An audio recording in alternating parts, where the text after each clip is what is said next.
What's up, everybody? Okay, so I've got to make this video. I've been in and out of deals all weekend, and no other real estate agent is ever going to tell you this stuff. So I'm going to read off some things that the text messages I've been getting from new build agents, like the agents that represent the builders, and we're going to talk about it. And I'll tell you my thoughts on it because the time is here. Like, I can see it in people's faces right now that they're scared. Like, this is the moment when they know, And I'm going to talk about the things I'm seeing in the market. I made a few videos the last couple of weeks on the things I was seeing, but the time is here. The time has come for me to scream to high heaven, because I told y'all if the market ever changed, I would be the first one to say it, or I would be one of those that is saying it, not pulling any punches, because Jack Motley's mouth gets him in trouble all the time. So I might as well just got to say what I got to say. And I hope you stick around. Maybe you can understand my thought process on where I think the housing market is going. The signs are out there, and here are some of the things you got to think about. So here we go. I'm going to talk about it. If you've watched my channel for many years, you know that I've been in real estate for a long time, doing a lot of deals. And I think of it like an investor. I think of it like a money guy, instead of like I'm just out there to sell something. And so when I see the numbers and I think of it, well, would I buy this deal? And if the answer is no, red flags start popping off, and I start thinking, why wouldn't I buy this deal? So just to paint the picture, we know that the stock market is down like 20 to 25%, depending on the day, because the volatility is crazy stupid right now. But we know that interest rates went up last month, they're going up this month, and they'll probably go up next month. And when you have a point and a half change in the cost of money or a mortgage, you know that you're reflecting 10 to 15% in value off that 1 to 1.5 points. That's just a given. We know that everything has gotten more expensive. Everything from the contractors to the materials to the insurance to every nut and bolt of a house has gotten exponentially more expensive. Inflation is here. It's not going anywhere. We just had our last CPI number that I think it was at 8.4%. I'll put it like here because we know it is going nowhere and it's not transitory. I think that's proven by now. And here pretty soon we'll be staring down the barrel of, are we in a recession? And if they can actually change the definition again.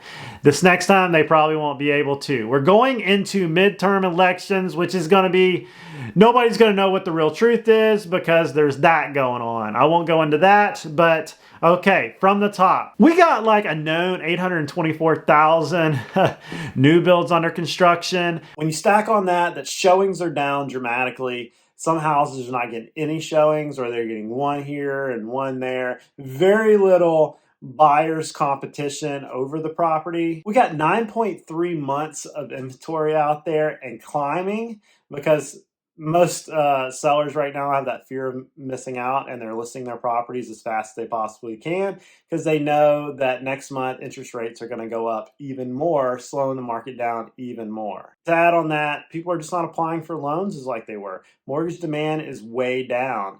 And when you stack all those things together, it's starting to get really rough out there for builders and for anybody in the market. You know, it's just getting wild out there. Me personally, because I'm boots on ground with deals, I'm seeing fields of new builds getting ready to build here in my panhandle of Florida. Like, there's one across the street, there's one in Beulah, there's 5 more in Pace, there's a bunch in Milton, there's a bunch in Gulf Breeze. They have literally been tearing dirt up everywhere, and builders have gotten themselves stuck in between. Hey, houses are exploding. We got to get dirt as fast as we can. We got to get under construction, and we got to get the materials here. Oh, there's a delay because the logistics lines are so bad. And now they've finally started finishing some, and the market has capitulated, and their hand is caught in the cookie jar. And so I'm going to read some of this off.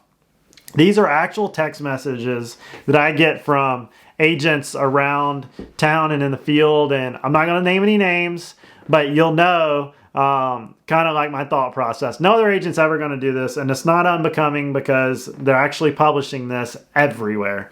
So First thing they're trying to do, the builders, because most of them have their own internal loans, loan companies.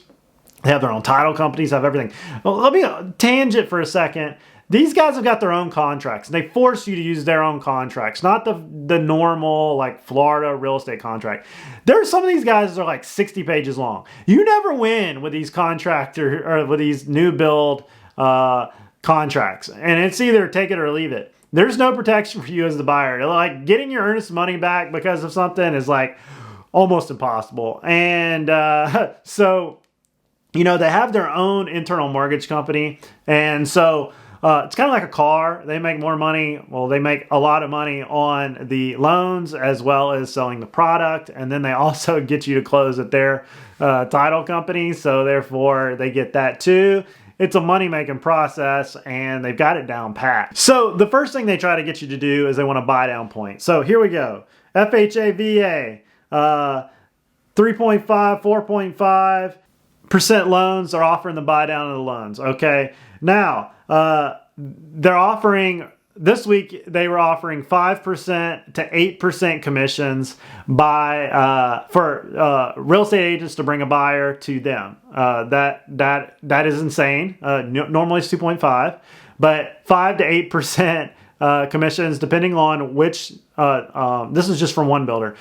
The 8% to buy certain listings. That is mind-blowing. I saw some small builders last weekend offering 8% commissions to buyer's agents to come show and sell their house. Some of them are playing funny business with closing dates, but you know, that's another story. $20,000 off certain listings, $10,000 off towards closing costs. They've even brought some of their new builds below $300,000, which is like really kind of like wild for some of these builders here because everything was over $300,000. Here's another one. $5,000 off closing costs, $15,000 off another listing straight off the top, and 8% commissions for buyer's agent. That's wild. Let me tell you. Let me paint the picture for you. 6 months ago, these guys wouldn't have answered your text message. They wouldn't have called you back. They would have tried to steal your client.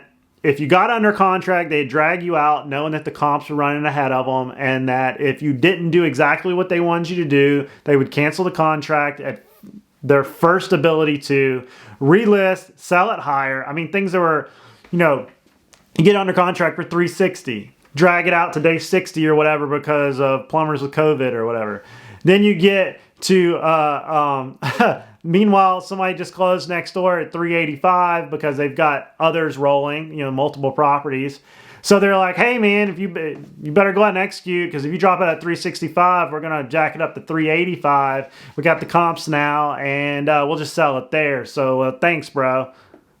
And you're like, or they, you know, you would lose your rate lock. There was so many things that was just like mind-boggling. You're seeing new build agents do open houses, okay? And that's a last-ditch effort to sell something. Usually it's more for agents to talk to each other than it is to sell a property, but they're doing open houses. They're offering extra cash incentives for agents to sell these houses. Okay, so for the longest time, there was this balance between what you could get a new build for versus what you could get a resale for. And it was used to be like this. The new builds were a little more expensive because they were new. You know, and then you got resale was the same price as new builds. So people just buy new builds, right? Didn't have the problems with, you know, fixing stuff in the old houses. So it's a very interesting scenario. So I went to get a beer the other day with some builders, and you never heard this before. Hey, so what are you guys seeing out there?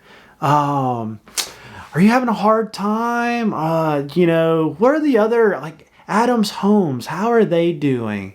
And I was like, this guy's a builder. He used to wouldn't even hardly talk to. He's looking down his nose at real estate agents. Now he needs a real estate agent.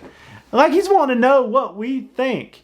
And like that is a change of conversation from, 6 months to a year, from pompous to, hey buddy, and like you can just smell it in their breath. You can just see it in their eyes, you know what I mean? So think about it. So right now, if you got an 800 credit score, you're looking at like a 7.28, whatever, 30-year fixed rate. If you got bad credit, you're looking like 8.2%, right?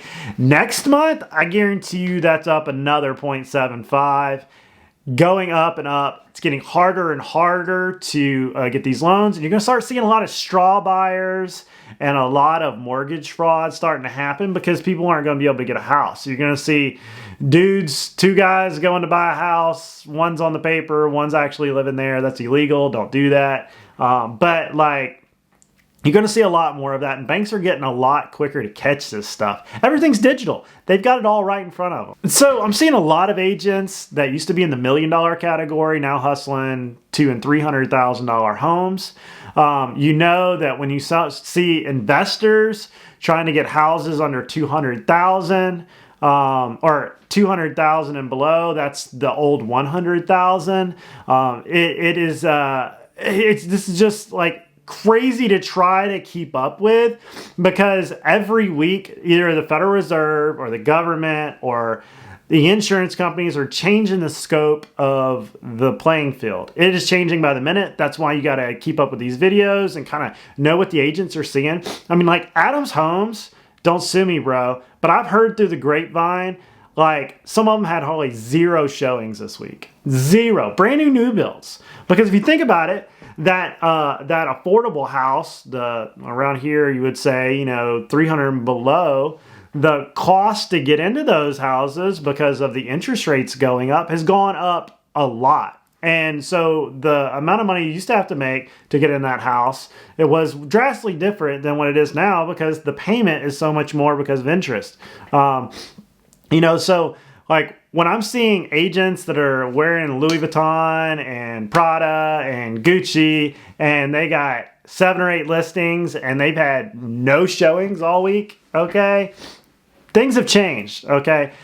So like you might be wondering like, well, what are you actually saying? I'm saying one thing, that the data everybody talks about on the internet, because everybody wants to back everything up with data, that right now, I'm not trying to back any of this up with data. This is what I'm seeing, okay?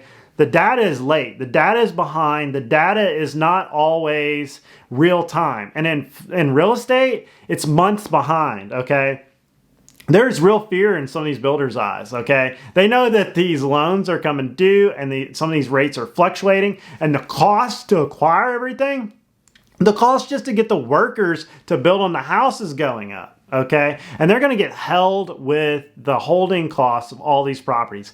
In my opinion, I don't know why they just don't cut a deal to some big investment firm like BlackRock or whatever, Blackstone, to come in and buy them all just above cost and let them rent them all out. Because the cost of all of them getting their loans called, especially the little builders, the little builders doing 10, 15, 20 homes at a time, they're going to get smoked. The big guys, they'll figure out how to fluctuate the numbers. But I don't know why they don't either just like owner finance, like, I don't know why they just don't hold them and rent them out, or why they don't just, sell them to a big firm or something. I think that's actually happened in some of the bigger cities, and you're just going to see all this inventory disappear forever off the market, and you're going to see cities with 50% institutional ownership of properties, and that's going to be wild. Okay, and that's going to lead to like rent control and all this stuff, which I'm going to go into another video. But that's really all I got to say right now in this video. I've talked a long time. I could go on and on about it, but I've been on the phone all day, and that's what I'm hearing all across the battlefield is agents just kind of like, oh no. So don't forget to like and subscribe, comment down below with your thoughts, and just a dude out here making YouTube videos about cool stuff in Pensacola and selling real estate. And this is what I've been seeing. Just my honest opinion. See you guys later.